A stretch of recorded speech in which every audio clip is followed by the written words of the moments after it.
এই ওখানে গোলমাল কি হতো কি হতো কি এক লোক আর দরকার নেই, যে আছে এই বেশি হয়ে গেছে। তারা বাইরে গোলমাল করবো, কোন বাড়িতে ঘুম পাড়া ফাজলে আমি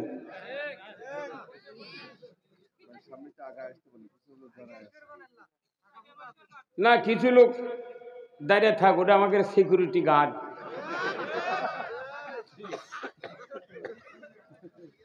এই আপনি হুজুর মুখ খোলেন তো, দেড় জুম্মা বয়স হলে গাল পাট্টা বান্ধে থাকবে।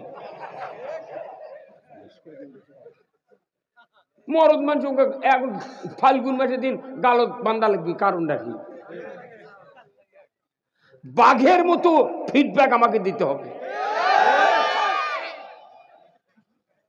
মানুষ আর কত বক্তৃতা শুনবি, কোনটা শোনার তো সীমা আছে। মানুষ ওষুধ খায় না হয় 15 দিন, নাই 1 মাস, ব্যারাম তো ভালো হওয়া লাগবে। এই প্রতি বছর এই বক্তৃতা শোনা লাগবে। কোনটি লেখা আছে আমাকে দেখান তো, এই কোরআনত দেখান। প্রতি বছর বক্তৃতা শোনা লাগবে, কোথাও লেখা আছে? 5 বছর বক্তৃতা শুনলে বাংলাদেশ সোনার দেশ হয়ে যাবে। তার জন্য প্রতিদিন শোভা, প্রতিদিন শুক্রবারে বক্তৃতা, রোজার তারাবি, ই মিলাদি মাহফিলি, জেকেরি, তবলিগের ইস্তেমা, এই চরমনার পীর, 8 রশি, জাকের পাটি, হু খাজা। মানুষ অস্থির হয়ে গেছে, কত শুনবি আর? হ্যাঁ, এটা শোনার তো আর ডাক্তারের ওষুধ খাওয়ার একটা মেয়াদ আছে, আছে না? কি হচ্ছে তাও মনে হচ্ছে মানুষ চাপ দিয়ে শোনার লাগছে। আমি আপনাদেরকে খুব স্লোলি বক্তব্য দেব, বুঝছেন? আমি আপনাদেরকে 2 ঘন্টা বক্তৃতা দেব, ট্যানিল ফুলে বৃত্তি পাওয়াবো। আপনাকে এই দুনিয়ায় শান্তি পেতে হবে, আখেরাতে মুক্তি পেতে হবে। এই উদ্দেশ্যে আল্লাহ তাআলা কোরআন নাজিল করেছেন, নবী প্রেরণ করেছেন। আপনার আল্লাহর উদ্দেশ্য, নবীর উদ্দেশ্য আর কোরআন নাজিলের উদ্দেশ্য যদি আপনার উদ্দেশ্যের সাথে একমত না হয়, আল্লাহর মতের সাথে যদি আপনার আমার মত এক না হয়, কিয়ামত পর্যন্ত বক্তৃতা শুনে 4 কোটি বার হজ করে ওই জান্নাত যাবে না। কারণ আল্লাহর উদ্দেশ্য আর আপনার আমার উদ্দেশ্য এক হতে হবে। উদ্দেশ্য 2 জন আর 2টি। আল্লাহর এক উদ্দেশ্য, আমাদের বাংলাদেশের মানুষের উদ্দেশ্য আর একটা, লাভ হবে না। আগে উদ্দেশ্য বুঝতে হবে, তারপরে বক্তৃতা শুনতে হবে। কি রাজি আছেন? এই চশমালা ভাই রাজি আছেন আপনি? তা আপনি লক্ষ্য থাকেন, কারণটা কি?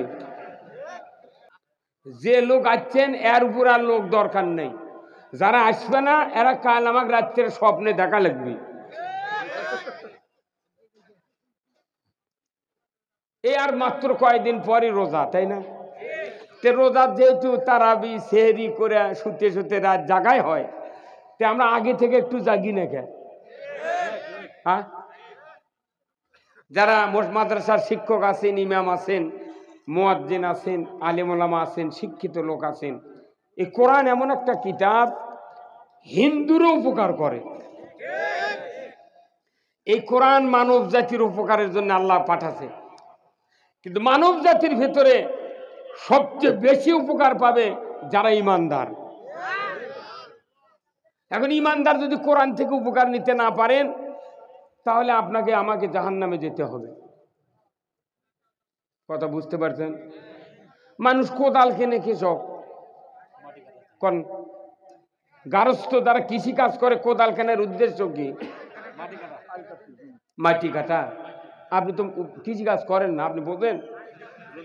কৃষক কোদাল কেনে প্রথম হচ্ছে গোলের গোবর ফালানোর জন্য, তারপরে কেনে হচ্ছে জমির কান্দা কাটার জন্য। কি আর মাটি কাটে কে? যারা চুক্তি ফোকর খরালায় তাই মাটি কাটে। আমি বলেছি কৃষক, কৃষকের কোদাল কেনার উদ্দেশ্য আছে, আছে না?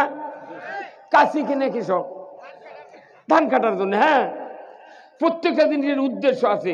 খুন্তি কিনে কৃষক এইরকম গোঁস পোতার জন্য। খুন্তা প্রত্যেকটা জিনিস, মানুষের মিয়া মানুষেরা পান খায়, সুপারি কাটে, জাতি কেনে না?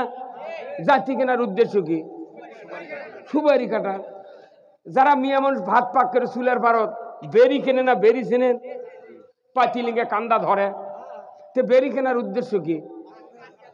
বেরি কি পাতিল নামান ছাড়া অন্য কাজ হয়? হ্যাঁ, তাহলে প্রত্যেকটা জিনিস কেনার বানানোর একটা উদ্দেশ্য আছে।